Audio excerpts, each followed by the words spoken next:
Hey, everybody. Welcome back to the Comedy Castle podcast. I'm your host, Joel Fraggam. I'm going to tell you what's going on this week at Mark Ridley's Comedy Castle. And it's going to be a fun one. Geoffrey Asmus is here on the show. He's our weekend headliner. But let's start with tonight as I'm doing this. We're doing this a little bit later in the week based on the headliner's availability. But as I speak to you, it is Wednesday, March 4th, which means the Advanced Comedy Class Showcase starts at 7:30 p.m. These are my students of the Advanced Comedy Class. These guys are great. We got a terrific lineup for you this tonight. I know it's hard to say, here's the who's coming and what's the line, but these guys are great. Tommy Cook from the class is our MC, along with Ethan Smith, Deanna Allen, Charles Long, Andrea Stainbrook, Captain Whitey, guy named Paul Chase. Why he's Captain Whitey, I don't know. He wouldn't change it. Narissa, Will Schuller, Diane Young, Pumpkin, Ralph Mangino, and Desi Gainier are all performing for you tonight. It's $10 online, and then you got to pay the fee. But there's plenty of tickets if you want to just come on down to the Comedy Castle tonight. And I guarantee you these are very entertaining folks. Very, very good group of stand-up comics that we've turned out in this advanced comedy class. And that showcases tonight, so come on out, all right? Tomorrow night, Thursday night, the 5th of March, Matt Loria returns. Yeah, Matt has not been, he was last at the club as a feature. I interviewed him on this show. I got to figure out when I interviewed him. When was that? Should I look it up? I'll look it up here in a second. But again, 7:30 p.m. show for Matt Loria. Let me look it up here. But Matt was great. I didn't know Matt before, and we did the interview, and yeah, funny stuff. So Matt Loria, come see him from Grand Rapids. When was he here, Matt Loria? Yeah, he was last on the show last year, March, right around this time, March 25th of last year. Podcast 219 from Matt Loria, if you want to hear me talk to him. But he's a funny young man. I enjoyed talking to him, and I'm really looking forward to his headline thing. You know, that first headline show you get is always a big deal. And a couple of my former students on that show as well, Ryan Brown and Alessia Fionda. So I think Ryan's been on this show, right? I think so. Ryan's great. So is Alessia. Come see that show on Thursday. And then Geoffrey Asmus this weekend. Yeah, Geoffrey, for those of you that don't know what he's up to, he's really become a hot comedian using social media. A lot of crowd work clips, even though he's a super funny writer. But Jeff is really great. And we're going to talk here when we talk about the interview. A very memorable crowd member that he had last time at the Comedy Castle. Sort of gone viral. There's a whole essay. If you go over to comedycastlepodcast.com and click through, there's a whole essay about the guy who claims he wrote Green Day songs. We're going to talk to Jeff on the interview about it, so I don't want to talk too much about it. But I did click on a link to a deep dive that a Green Day actually guy wrote a book about Green Day. He wrote about Geoffrey Asmus. That's how deep it goes. But he's so funny, and he's really blowing up. There's 4 shows this weekend. I believe maybe the early show Saturday is sold out. However you do it, go to comedycastle.com, of course. That's where you get your tickets for Jeff. There's not many left. There's a few.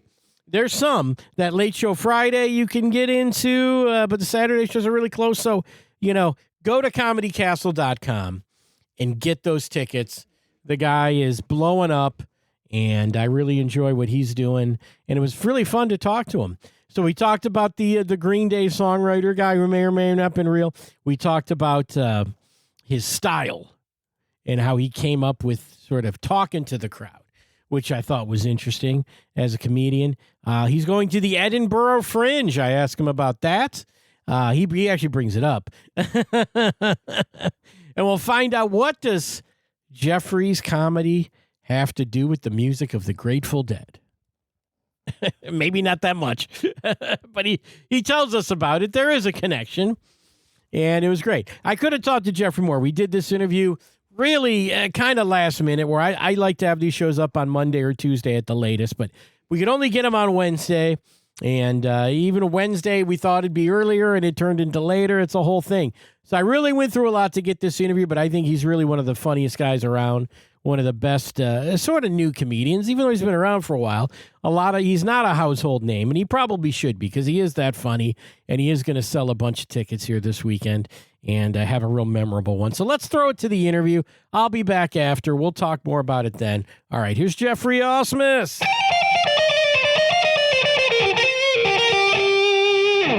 Ladies and gentlemen, on the other end of my line, I've got this weekend's headliner selling quickly. Get your tickets now for Geoffrey Asmus. How you doing, buddy? Hello. Thank you for having me. What's up, Detroit? I got to ask about the pronunciation of your last name. Did I do it correctly? What did you say? I said Asmus.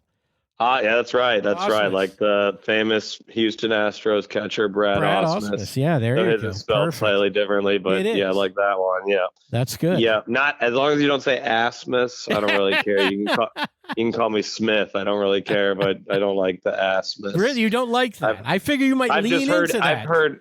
I've heard every iteration of it. It was funny, but maybe in 10 years it'll be funny again, but I've heard every Geoffrey Ass-to-Mouth, Geoffrey Asperger's. Yeah. I've heard it all, yeah. My last name's Fragamenti. Yeah, I saw you. I'm sure that gets shortened to something pretty quick. Yeah. Yeah. So that we were both tortured as children. Exactly. It makes you stronger, It gets does. you a thicker skin. Exactly. Well, let's talk about this weekend coming up, man. I know the last one you did at the Comedy Castle was so amazing. It was like really, it was like a year and a half ago, maybe. Yes, I forget exactly when it was, but I think it's about that. Yeah. Just an incredible weekend. I mean, the people showed up for you, and I don't, I know you do this every weekend, but my God, those shows must have been memorable, man. It was really those were amazing. great. Those were great shows. I always liked coming back to Mark Ridley's. It was one of the first clubs that let me headline. Yeah. So back when they had no reason to headline me. So they do hold a little place in my heart for sure. Yeah, it was so fun. I think I opened for Brad Wenzel like 5 years ago. Oh, did you really? Okay, yeah. Then headlined like a summer weekend, and then it was that last weekend a year and a half ago. There it is, man. So, not bad. Well, you're blowing up, man. Well, thank you. We're trying. Okay. I think a lot of your appeal is nobody's having more fun than you in that room when you're on stage. Exactly. Yeah. There some people. There's some weird rule that you're not supposed to laugh on stage. I think it's stupid. I don't quite understand it, but yeah, I have a good time up there. I'm not really. People are saying I'm faking it, but I'm really not. I'm actually having a great time. It's the most fun I have all day. It's great. You are entertained by when you interact with the audience. You are genuinely entertained by them. I'm entertained by my jokes. I think they're funny. I wouldn't tell them if I didn't think they were funny. I've never understood this. You've got to tell your jokes stoically and straight faced. And there's a time and a place for that, but I'm having a good time up there for sure. That's what and I think that's just infectious with the audience. I think so too. I think you smile, they smile. Yeah. Stupid monkey trick, really. Yeah. It's not bad. And of course, I got to ask you, I don't know how much this gets talked about, but the staff of the Comedy Castle still talk about the man who may have written Green Day's biggest hit of all time. Oh, yeah. Who I secretly assumed this would ghost wrote. Because I've seen the clip that you put out of that. Yeah. And So if you're at home, it doesn't make sense. Basically, a guy in the crowd looked very rich, and I was like, what are you? He was like 50 years old, and he was like, I already retired. I'm like, okay, well, you must have made a lot of money then. And he's like, I did. I was a songwriter. And he claimed that he wrote Basket Case by Green Day and A Time of Your Life by Green Day and one Matchbox 20 song as well. I was like, I did some research. But he did deliver it in such a way that I thought, I kind of believe, I think we're all a little naive of how the music industry works. He might have written one line, and then Green Day, like, they changed one word because of him or something like that. Well, I think that's more what it was, really. I was there live, and I've watched the clip. I believe he's at least told that story before. He definitely has. Like his friends reacted in a way where they're like, oh, here goes Tom again with this fucking story about being a famous songwriter in the 90s. Because I hate to say it, but the average person is not that good at lying. Yeah. Usually when they lie, it's fairly obvious that they're making it up on the spot. So I will say his story held up to at least scrutiny in the moment. Yeah. I don't know if I fully believe it. I think there's some. I think he was a musician in some way. Sure, I believe that too. And you know, Detroit's got a music industry and lots of talent and all kind of stuff like that. But he, yeah, there's definitely something there. Where at least I think, and I've actually worked in the music industry a little tiny bit with the famous Detroit Acton St. Clown Posse. Which? Oh, really? They're from Detroit. They're from Detroit. Yes. I did not know that. And I've worked with them, which we can talk about this weekend. We'll save. For sure. We'll spare the audience this. They've probably heard it. But I don't know much about the Juggalo culture, so good to be a good little anthropological lesson. Well, you learn about it. But here's the thing. I think there's a lot of people who think they deserve credit for things that they don't get. And I think like there's a guy, like I know the guy who, so Kid Rock's All Summer Long was produced by a friend of mine who worked for ICP. They're okay. And he like did the song. He put that whole like mashup together. Right. The Sweet Home Alabama. Well, they said and the Werewolves of London. Yeah. And he made that as the track. And then they told him he would only get an engineering credit until he raised a stink, and they gave him a songwriting credit or so production there is credit that dirty side of the business we don't really hear about. Right. That's what I'm saying. This guy might have written a song that had the same melody or something, and then they used the melody or something like that. I actually do think it's true in the end. Mm-hmm. It just didn't make any sense that he would make it up. It was too specific. It was too specific. Yeah, but the way it was like an onion. You just kept getting another layer of, oh, you wrote for Green Day. Okay, any song we would know from Green Day, and then it's like their two biggest hits. Ones, the two biggest ones. It was so cool. It was so great. And his daughter was a musician, and I was like, was she Chapel Roan or something? Yeah. That was definitely a fun mode. The staff still remembers that one. Oh, that's absolutely, funny. Man. We still talk about that. That's great. One. Oh, well, I love to hear that. Yeah. That was definitely one of the more top 5 memorable interactions I've had for sure. That was a nice one too. There wasn't anything mean or evil involved, so it wasn't too bad. Yeah. It just got more. It was watching.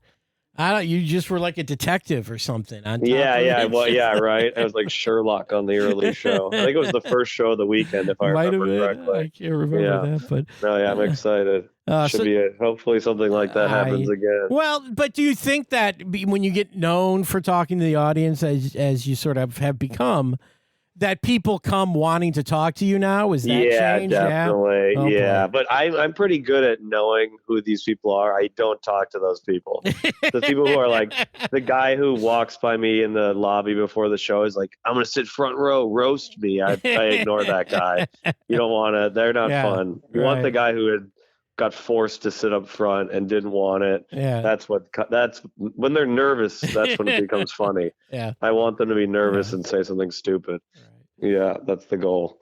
And then, but starting out, I mean, I'm assuming this, and as someone who's been around comedy as long as I have been, like people don't start out doing what you do, really, or it wouldn't go well. So, I mean, you obviously have jokes. We've seen it. If you haven't seen Jeff come out, most of my act is jokes. Yeah, exactly. Post the crowd work. It's 80% jokes. But then where does this I'm a crowd work? Where does that tag come from? Or I mean, it really comes from like doing these road gigs in the Midwest back in the day. Like if you do like Mustangs, a biker bar in Beloit, you can't hold their attention just telling jokes. You got to involve the crowd in some way, or there's gonna be a race riot on your hands. Like you do. I mean, I did a lot of these. You probably know what Funny Business is. Sure, yeah, I worked for them for years, dude.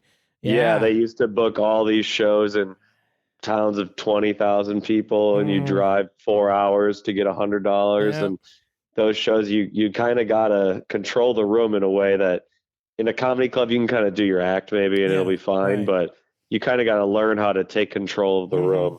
And I'm glad I learned that. Certainly, some of the shows were some of the saddest nights of my life, but I did learn a lot from it too. You learn that the crowd likes to be involved. If you involve them a little bit, they'll give you a longer leash. They'll give you a longer leash. Yeah. What do you guys want to do? All right. This is right. It's exactly. They feel like it's their show. Yeah. It's just made for them. Yeah. That's that. It's a little trick on. I'm glad you figured that out. The jokes. Because when I was working the road, I didn't figure that out. You just did the act. I would be like, I just did a weekend at the Comedy Castle, and now I'm here in bumfuck Indiana. You guys will love this. And it was like, nah. I mean, I definitely did that at first. It was definitely a trial and error for sure. And I was like, well, you got to make fun of the guy with the weird leather jacket. They like that. Yeah, so it's a fight or flight tactic, Absolutely, man.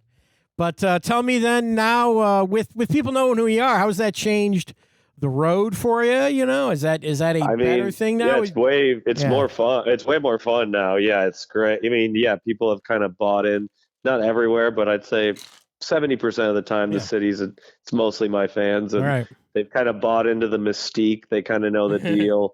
They know that it's going to be a little raunchier, weird, or whatever, and so I don't really have to.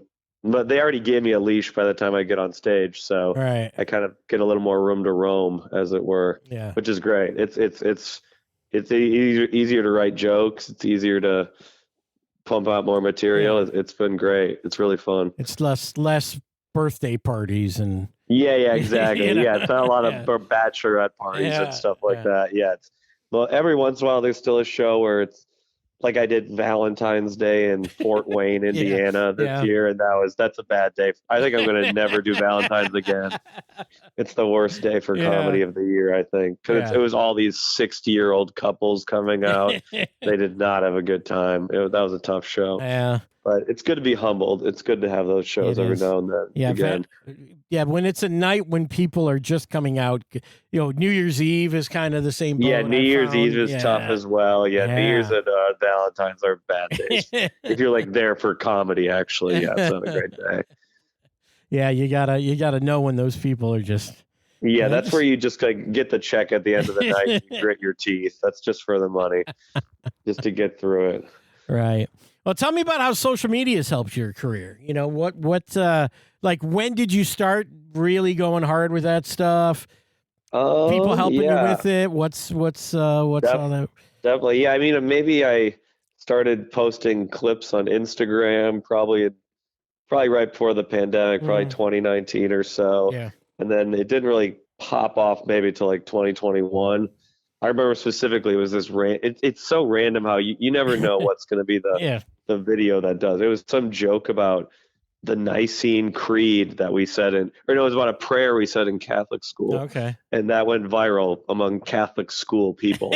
and I was like, that was the last thing I would have thought. Would that like open the door though? And after that I started, it's a quantity game. You just gotta keep posting. You have no idea what's going to be the one.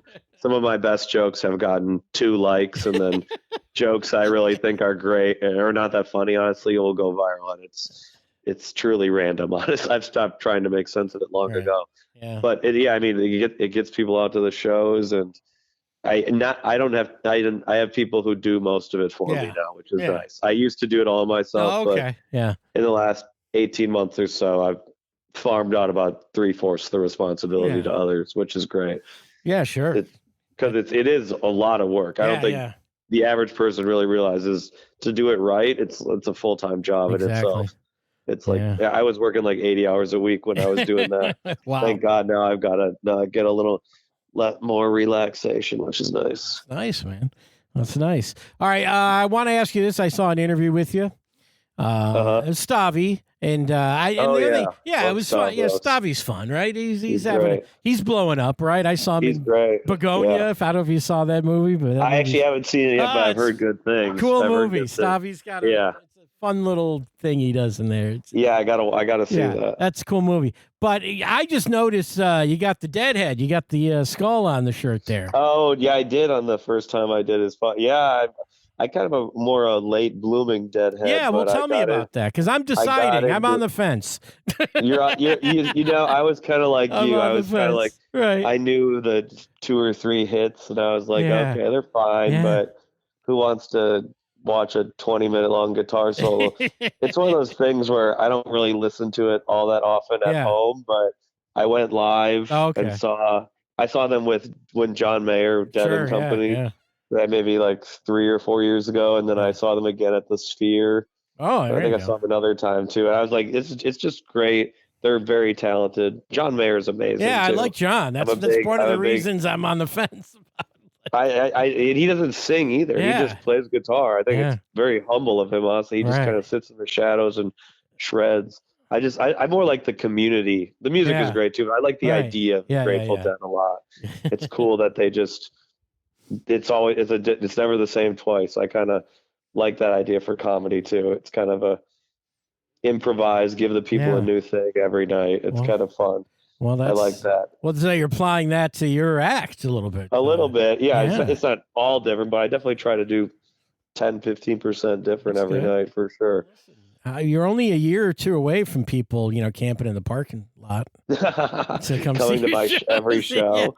Setting up a market. A new hour every night. I'd be like, please don't come again. Yes. Some of the same stuff. You're all welcome to tape the show.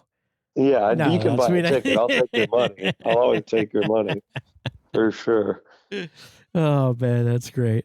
So what's the next thing for you? You did the special, that the Sacramento special, which I saw. Yes, that was last July, or it came out last July. I think I filmed it last March, I believe. I'm hoping to film another thing in the fall. Yeah, that's my goal. I haven't quite picked out the location, but I have an idea of what I want to do. Something similar, but maybe a little more higher budget. Okay. I kind of really did that one for like $500, really, honestly.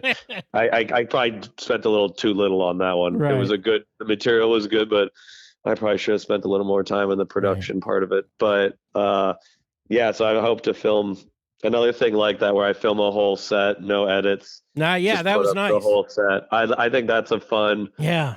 I think that I don't know how to say it. That like showcases my strength as a comic. Right. I think. Yeah. Like I think it's fun to see. Oh, that joke didn't work, but I recovered, and he went this way. I think that's kind of the joy of my comedy. Yeah. If I could sell my comedy, is that it's kind of a little different. I don't even know what's the show's gonna be like, honestly. So well, that was I cool. think that's kind of fun. When I clicked on it in text, it says, "Nobody knew this was a special but me." Oh yeah, no one did. Really cool. Yeah. That's what I want to do again. I don't want to announce that it's like a secret special. Yeah. There's a weird thing where like when you announce you're filming something, people act weird. Oh, okay. The audience kind of acts a little more reserved. They're like, I'm on camera. We don't want to be crazy. We're on camera. So I don't want them to be more like free reign, do whatever you want. Yeah. Like a lady heckled me my entire special, but it turned out to be a funny part of it. But yeah. I'm kind of glad it happened, honestly. I'm starting to like that comics are making those a little different, where they're not too slick, that sort of feels. Yeah, I think they were getting a little too slick. Everyone had like a 2-minute weird intro before you. I think it should just start. You're on stage. Let's hear the jokes. We don't need all these thrills. There doesn't need to be smoke going through the crowd and stuff. It's a little much for me. Crane shot of the I don't need a crane over the shot. Camera, over the audience. 2 cameras is fine. That's all we need. Yeah, you shouldn't have to edit it heavily if you can't do. Yeah, it should. Yeah, it shouldn't need to be edited too much, honestly, in my opinion. Yeah, Sam Talent. That's the thing. Sam Talent did one that's very similar. It was also, Sam Talent. The guy just shot Sam from the side. Yeah, like the guy he's like moving around like a steady cam. Yeah, it was like facing, and you could just look this like 3 or 4 audience members were in the shot as much as Sam was. Yeah, and it was just funny to watch those guys laughing at the jokes. And, right, and Sam's very funny too. Yeah, Sam's great. He's great. Yeah, so the special, I'm doing the Edinburgh Fringe in August for the first time, so that's pretty exciting. I'm doing the whole month there, so that'll be a good time. Do you have to do a specific like one-man show, or is it just stand up? You could just do stand up. Yeah. They've kind of changed it over the last 5 or 10 years. More, it's not all like it has to be a story about your dead mom or whatever. Right. Like that used to be more. It still does that, but you can just kind of be a funny for an hour every night. Yeah. Yeah. There is like a theme. There is like a theme on mine, but it's just stand up really in the end. It's really just they made me put a theme, honestly. Oh, okay. But it's just a stand-up hour, really. Well, it'll be fun. I'm sure you'll do quite well at Edinburgh, I would hope. I'm excited. I went there last year for a couple days, and it's really cool. Yeah. I'm excited to go back. Absolutely. It's a very cool experience for sure. Right. Well, listen, we're going to get people out this weekend. There's very few tickets. I was looking here before we were talking, and I'm clicking around on that map, and the early shows are pretty much sold out, I think, and the late Saturday is pretty close as well. Right. Yeah, so get those tickets, folks. We're gonna sell out 3 of the shows at least. And it's only 4 shows, so sometimes there's 5, but hey, this week it's 4. Yeah, only 4. Yeah, only 4. Less chances to see Jeff, but please come out, folks. It's gonna be awesome. My new jokes are my best jokes, in my opinion. So. I think you'll enjoy them. Come on out, folks. All right, man. Hey, thanks for talking to me today. This is great. Absolutely. Of course. Right, thanks for having me. I'll see you this weekend. Sounds great. Take care, man. Awesome. All right. Bye. Bye. Well, there it is, guys. Geoffrey Asmus. Going to be fun this weekend. Really looking forward to watching the shows. When you're on the staff at the Comedy Castle like I am and you watch all the shows and you're standing around and, sometimes it gets a little dull seeing somebody 4 or 5 times in a weekend, but not this weekend. It's going to be absolutely fantastic. So thanks to Geoffrey Asmus. Another memorable weekend. We had TJ Miller last week, which is outstanding. And shout out to TJ. Not only great shows, talked to the comedy class last week. That's right, the advanced comedy class. It was week 1, and TJ came in and talked for 90 minutes, gave tons of great advice, was super generous with his time and advice, and everyone loved it, and I want to thank him. And again, if you want to be part of any of our classes at Mark Ridley's Comedy Castle, Bill Bouchard's beginner class, my advanced comedy class, if you've done the first one, call the Comedy Castle at 248-542-9900. There's more information on comedycastle.com as well, and that's where you get your tickets. Come see Geoffrey Asmus. Let's find out if there's a Green Day songwriter in the crowd this time. Who knows? That was so great. And I just, in doing this interview, I looked that all up and read that deep dive, and who knows? But who knows? We may never know. But we were there, and you'll get to see the next thing. If you come this weekend, you'll see the next viral clip and the next one that he's putting out. Come to the shows. We want to see you out there. Hey, thanks for listening to this. Thanks to Geoffrey for doing this, and we'll see you next week. Mark Ridley's Comedy Castle. We'll see you this weekend. See you next week on the Comedy Castle podcast. Bye-bye.